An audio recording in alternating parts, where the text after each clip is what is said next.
I'm coming not knowing very much about realism, but it does seem to me that great evil could be done through realism just as through idealism, or even a combination of the two. So maybe if you could sort for me a little bit, at least your perspective of where you walk, you know, a good line between those. Try to keep the lecture brief, Alan.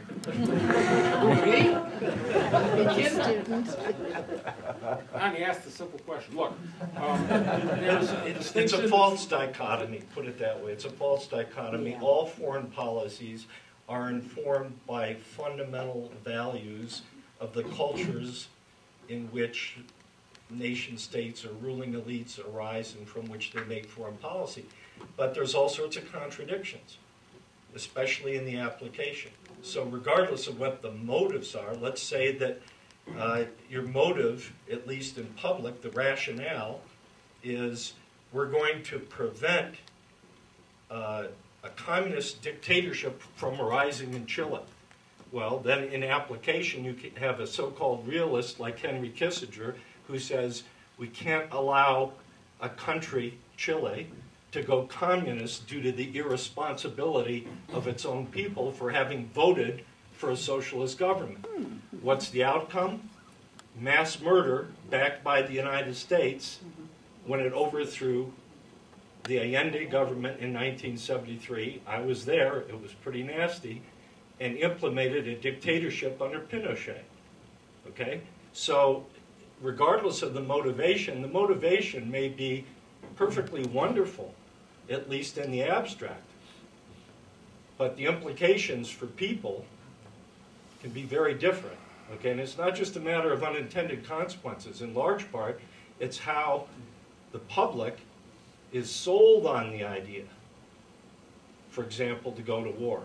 In the case of Iraq, it's pretty clear from this film and from the other evidence that it alludes to that they committed crimes of torture in part to try to create the fabricated evidence they couldn't find to justify after the fact a war, an aggressive war, that was sold on false pretenses.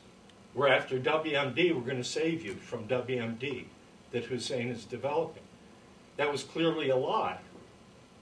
But it was a lie that was committed, supposedly with wonderful intentions, and in fact, the lie itself led to the greater crime, or a subsidiary crime, if you will, of torturing people to try to get them to say, yeah, there were WMD there.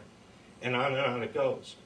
So I would simply say ignore the labels of realism, so-called, and idealism the way they're used here in an oversimplified way, and instead try to strip away the rationale of the policy and look at its actual effects.